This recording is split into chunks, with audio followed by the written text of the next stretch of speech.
Info at Adnan کے پیارے دوستوں، السلام علیکم۔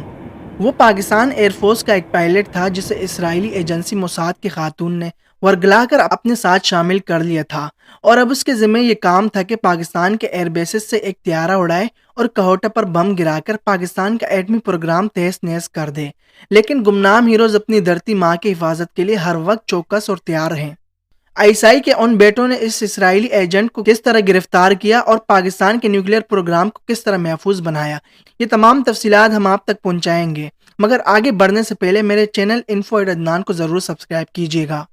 ناظرین، آئی ایس آئی کے میجر ریٹائرڈ عامر نے بتایا کہ اس وقت میں آئی ایس آئی اسلام آباد میں اسٹیشن چیف تھا۔ اس وقت اسرائیل نے پاک فضائیہ کے بگوڑے پائلٹ کو پاکستان کے راز نکلوانے کے لیے استعمال کیا۔ جب میجر ریٹائرڈ عامر کو اس بات کا پتہ چلا تو انہوں نے اس کی نگرانی شروع کر دی اور اس سے ملاقات میں اپنے آپ کو ایک پختون قوم پرست ظاہر کیا۔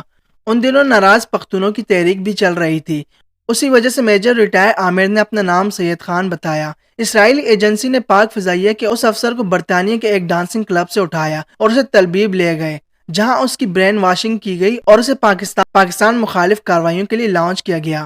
میجر ریٹائرڈ عامر نے یہ سارا واقعہ سناتے ہوئے بتایا کہ ان دنوں وہ ایک کتاب پڑھ رہے تھے جو موساد کے ایک سابق چیف نے لکھی تھی۔ اس کتاب میں ذکر آیا تھا کہ چاڈ میں جب ہم لوگوں نے آپریشن کیا، کیونکہ ہمارا وہاں سفارت خانہ نہیں تھا، تو ہم نے ارجنٹینا کے سفارت خانے کو استعمال کیا۔ میجر ریٹائرڈ عامر کا کہنا تھا کہ یہ پڑھنے کے بعد میرے ذہن میں یہ بات آئی کہ ان کا تو پاکستان میں بھی کوئی سفارت خانہ نہیں ہے، کہیں وہ یہاں پر بھی تو ایسا کام نہیں کر رہے ہیں۔ میں نے جب ارجنٹین کے سفارت خانے سے معلوم کیا تو وہاں دو ڈیولپمنٹ تھے، ایک کا نام صغیر اور دوسرا فرسٹ سیکرٹری جس کا نام لاسٹن تھا، اور میں نے ان دونوں پر نظر رکھنا شروع کر دی۔ ایک دن لاسٹن اڈیالہ جیل گیا، وہاں سے میں نے معلومات حاصل کی تو پتہ چلا کہ وہ یہاں ایک ایئر فورس کے پائلٹ سے ملا جس کا کورٹ مارشل ہوا تھا۔ لاسٹن یہودی تھا اور امریکی سفارت خانے میں بطور ڈیفینس الٹاشی بھی کام کرتا تھا۔ اس طرح ایک کڑی مجھے مل گئی۔ جب پائلٹ رہا ہو کر جیل سے باہر آیا تو میں نے اس کے پیچھے ایک آدمی کو لگا دیا جس نے اسے میرے بارے میں بتایا کہ یہ ایک پختون ہے جو فوج سے ناراض ہے۔ میجر ریٹائرڈ عامر نے کہا کہ میں نے 2 سال اس کے ساتھ کام کیا اور وطن عزیز کے خلاف اسرائیل اور بھارت کا پلان بے نقاب کر دیا۔ دوستو، یہ کوئی پہلا واقعہ نہیں تھا کہ جب اسرائیل اور انڈیا نے مل کر پاکستان کا ایٹمی پروگرام ختم کرنے کی سازش کی۔ آئی ایس آئی کے گمنام ہیروز اس کے لیے چوکنا اور مستعد تھے کہ اس سے قبل بھی اسرائیل اور انڈیا ایسی خطرناک اور ناپاک حرکت کر چکے تھے۔ یہ 80 کی دہائی کا درمیانی عرصہ تھا۔ انڈین گجرات کے گڑھ اسرائیلی جہازوں کا اسکواڈرن پاکستان کے کہوٹہ اکیڈمی پلانٹ پر حملہ کرنے کے لیے تیار تھا۔ یہ پلان اسرائیل اور بھارت نے مل کر بنایا تھا۔ اس حملے کے لیے امریکہ نے 5 جنگی جہاز تیار کیے تھے۔ اس بھارتی اسکواڈرن نے پاکستان کے اندر بحرین سے گزرنے والے ایک بڑے مسافر جہاز کو نشانہ بنانے کا ٹارگٹ رکھا تھا، اور بعد میں اس نے کہوٹہ اکیڈمی پلانٹ پر بھی حملہ کرنا تھا۔ ایک بڑا مسافر جہاز جو صبح سویرے بحرین کے اوپر سے پرواز کرتا ہوا اسلام آباد جانے والا تھا، اور ان کے پلان کا حصہ تھا کہ وہ ایک گومبیٹ اور نائٹ گروپ کی شکل میں پرواز کرتے ہوئے پاکستان میں داخل ہوں تاکہ پاکستانی ریڈارز کو دھوکہ دیا جا سکے، اور ریڈار آپریشن یہ سمجھے کہ شاید یہ کوئی بڑا مسافر طیارہ جا رہا ہے، پھر یہ کہوٹہ پر بمباری کر کے اس کو تباہ کر دیں گے اور وہاں سے سیدھا کشمیر جا کر ریفیورنگ کر کے نکل جائیں گے۔ یہ بتایا جاتا ہے کہ اس حملے کی اطلاع جنرل ضیاء الحق کو پاکستان کی کسی شخصیت نے دی تھی، اور اس روحانی شخصیت نے جنرل ضیاء الحق کو خبردار کیا تھا کہ پاکستان کے خلاف غیر ملکی طاقتیں اکٹھی ہو کر کوئی بڑا فتنہ پیدا کرنا چاہتی ہے، افواج پاکستان کو اس کے لیے تیار کیا جائے۔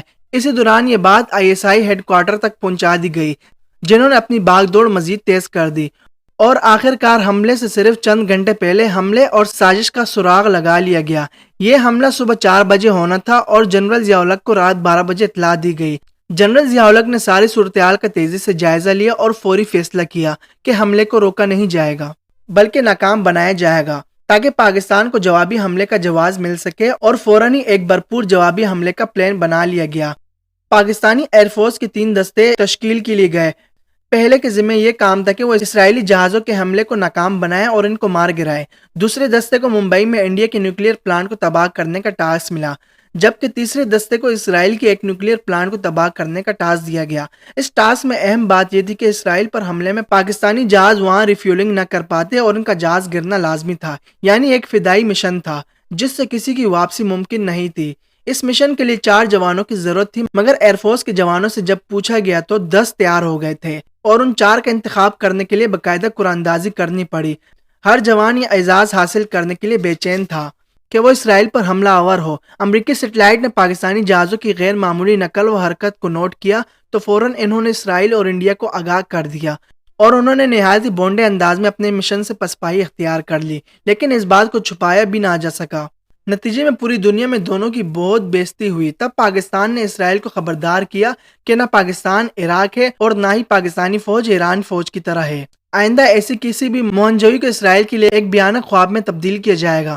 دوستو وہ دن ہے اور آج کے دن اسرائیل نے آج تک پاکستان پر براہ راست حملہ کرنے کا خواب نہیں دیکھا۔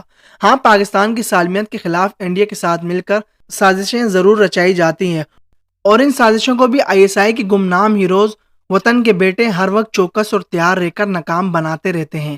ISI کی قوت کے یہ عالم ہے کہ اگر اس نے کم وسائل ہونے کے باوجود روس جیسی سپر پاور کو افغانستان میں نہ صرف شکست دی بلکہ اس وار کے نتیجے میں روس ٹکڑے ٹکڑے ہو کر تقسیم ہو گیا۔ روس کو دراصل اس وقت افغانستان پر قبضہ کرنے کے بعد دریائے سندھ تک آنا تھا۔ افغان جنگ ہماری سالمیت اور افغانوں کی آزادی کی جنگ تھی۔ میجر ریٹائرڈ عامر نے بتایا کہ ضیاء الحق کے دور میں CIA کو افغان کمانڈر سے ملنے کی اجازت نہیں تھی۔ تمام کنٹرول ISI کے پاس ہوتا تھا۔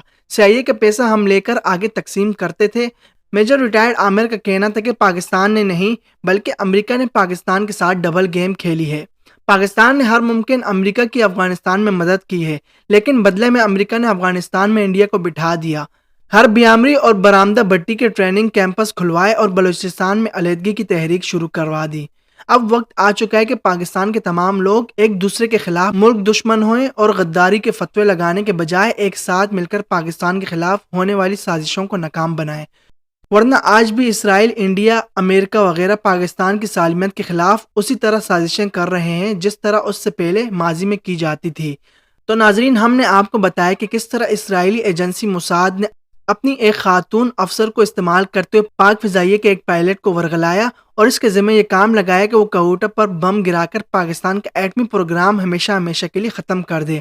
مگر ISI کے گمنام ہیروز نے اس آپریشن کو کس طرح ناکام بنایا اور حملے سے پہلے ہی اس پورے نیٹ ورک کو توڑ کر رکھ دیا۔ امید کرتے ہیں یہ ویڈیو دیکھنے کے بعد تمام ناظرین کی اپنے وطن افواج پاکستان اور ISI کے ساتھ محبت میں اضافہ ہوگا۔ ناظرین، اسی کے ساتھ دیجیے ہمیں اجازت، ملتے ہیں اگلی ویڈیو میں، تب تک کے لیے اللہ حافظ۔ پاکستان زندہ باد، پاک فوج